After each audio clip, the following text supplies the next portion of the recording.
Diba, may nag-request Ay, sa atin oo, si- may nag-request kasi, eto suki natin to idol si Lady Taxi Driver Scott Leasing. Sabi niya kasi, pahirap na naman po ang naisip ng LTFRB na si Attorney Hines. Sa Nakakainis pag-adjust. sa hinis. Oo, Bagay na bagay sa kanya pinidor. hinis na Hinis. Nakakahinis si hinis. Oo, sa pag-a-adjust daw idol ng metro sa taxi. Kung pwede po, pakitalakay nyo naman ni idol. Thank you. Sige, katatawag lang po namin sa LTFRB, kasi kanina pa natin nabasa yan, anong news break, Boss Scott, nasa meeting daw ang mga taga-LTFRB. Ba't kaya nasa meeting, Odette? Sige, try natin na bago mag-4. Makausap natin yung LTFRB, pagsalitain natin sila kung bakit ganun. Tama nga naman. Yung gasolina pa-fluctuate yan eh. Taas, baba, taas, baba. Tapos ipipix mo sa 30, lugi nga naman yung mga taxi driver na umaasa lang sa boundary. But ang gusto ba nila i-fix ang flag down rate ng 30 pesos? If-fix sa 30 pesos. Okay. Tama nga naman, idol. Kailangan mag-adjust din. Yes. Dapat, tingnan din yung kapakanan ng mga taxi driver. Oo. Hindi lang yung Both mga pasahero. sides dapat. Everybody Pareho. happy. Diba? Ang gusto mo lang, happy lang yung mga pasahero. Paano naman itong mga taxi driver na may mga pamilya din naman ito? May mga pinapaaral din to. Oo. Diba? Meron din tong mga sinusuportahan. Oo. At talagang kailangan win-win solution. Hindi lang yung isa. Kuminsan kasi itong LTFRB nagkikiss us ito kung sino mas malaki. Mas malaki ang... Mas malaki yung kanilang makukuhang media mileage. Siyempre, yung mga riders, marami yan. Tapos ngayon, eleksyon. Magagamit to. eleksyon, ha? Di ba, Ines? Nakakainis si Ines. Hinis na Ano hinis. pa ni Ines? Ang mga attorney... Ano nga bang first name? Attorney, ang alam ko, Ines eh. Winifredo ba? Sige. Sige. Mamaya, kausapin natin. Pag-usap sa atin. Kung hindi siya naihinis sa atin, kausapin natin si Ines. Si Pero Ines. kung may hinis siya sa... Kung mahinis siya sa atin, mahinis din tayo sa kanya. Aba, hinisan na lang tayo rito. Kung sino pinakamagaling manghinis. Panalo. Talagang nakakahinis na? Okay. Sige, mamaya si Ines, subukan natin. Mamaya po yan.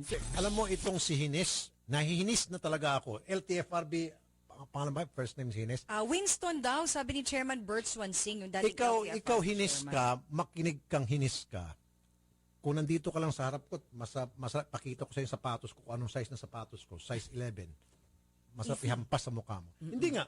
Tingnan mo kapag, itong Holy Week, pustahan tayo, papaputol ko lahat ng daliri ko sa kamay at sa paa. Makikita mo yung si Hines, iikot yan. Very accessible yan. Oo. Sa publiko. Iikot yan from bus station to one another at meron siyang mga bus na titikitan, hindi pa bubibiyahin, at kung ano-ano pa. Mag-exhibition yung Hines na yan. Oo. Pero kapag walang okasyon, walang Holy Week, hindi mag-inspection yan.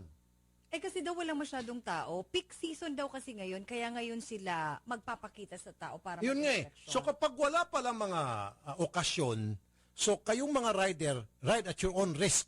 Naku. Na kapag na-disgrasya yung boss sapagkat yung gulong niyan, pudpud na, yung brake niyan, pudpud na, at hindi in-inspeksyon ng operator, pasensya kayo kasi hindi inspeksyon niya ng LTFRB sapagkat hindi Holy Week at hindi kasi cover ng media. Ganon si Hines, ikaw Hines, diba? At least, nagtatrabaho siya kapag Holy Week, Yun kapag nga Pasko, Yun kapag nga ano pa ba? Magtatrabaho Ano pa yun ba sila yung kapag pag may mga okasyon yung mga Pasko. yung mga peak season na tinatawag, di ba? Yung Holy maraming- Week, yung mga may okasyon. Ano pa ba? Yung November 1, yung... Piyesta pa tayo. Oo, undas. Diyan makikita mo si Hines.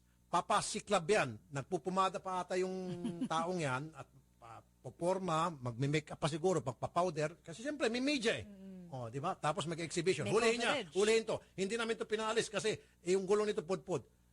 ito, naka-drugs, kaya hindi Lol. pa Di ba? Ba't hindi mo gawin kapag hindi Semana Santa? Ba't hindi mo gawin sa mga ordinaryong araw? Di ba? Kailangan Dapat ginagawa yun all year everyday. round. All year round. Or, wag, at least man lang once a month or twice a month.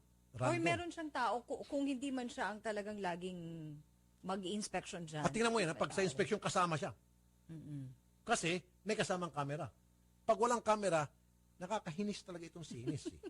Hinis na hinis na ako. sasabihin naman niya, Idol, kung wala naman ako, sasabihin niyo naman, asan ang LTFRB chairman? Oo nga. Maganda nga yung Diba? ginawa Alam mo, naman yung sa Holy Week. Itong Holy Week, sigurado ako, makikita mo yung pagmumukha Ay, niya. sigurado yan, Postahan tayo yung mukha ni Hines, makikita mo sa lahat ng channel. Sunday pa lang yan kasi Oo. Sabado de Gloria. Pero after the Ay, Holy I mean- Week, wala na, hindi mo na makukontak yan at nangingitlog na yan sa kanyang opisina. Mhm. Sa maniwala kayo sa hindi, postahan tayo. Ngayon, gusto natin siya tanungin, kasi ito, magandang meeting issue daw, ito. nasa meeting. Nasa meeting. Busy Ayun. siya, busy. Busy. Ha? Busy si Hines. Pero kung ito ay Holy Week, tingnan mo, tawagan nyo ito sa Holy Week, wag lang ako. Siyempre sa akin, Hines na ito. Tawagan to ni Odette, sabihin, may gustong makipag-usap yung TV5 at kukuha lang kami ng update tungkol sa inyong ginagawang pag-inspeksyon dyan sa mga bus station. Nako, si Hines tululaway, parang aso ulol. Gaganon, tumutulong lang. Ha, ganun ba? Interview? Sige, sige. Nandito kami ngayon sa bus station, sa ganitong bus station. Nag-inspeksyon kami at meron kami hindi gino dahil sira. Oh, may mga kumpanya nang hindi pinabiyahe. LOL ka, Hines. Laugh out loud. Talagang Hines na Lol Hines na lol ka talaga. Wag lang yung you, ha? Kasi pag nilagyan natin you, Ibang usapan na yon. mahinis na sa atin. Lol lang. Laugh out loud ka, Hines. Sige. Oo, ay nako. Be sure to come back. Use 5 everywhere. Copyright 2016.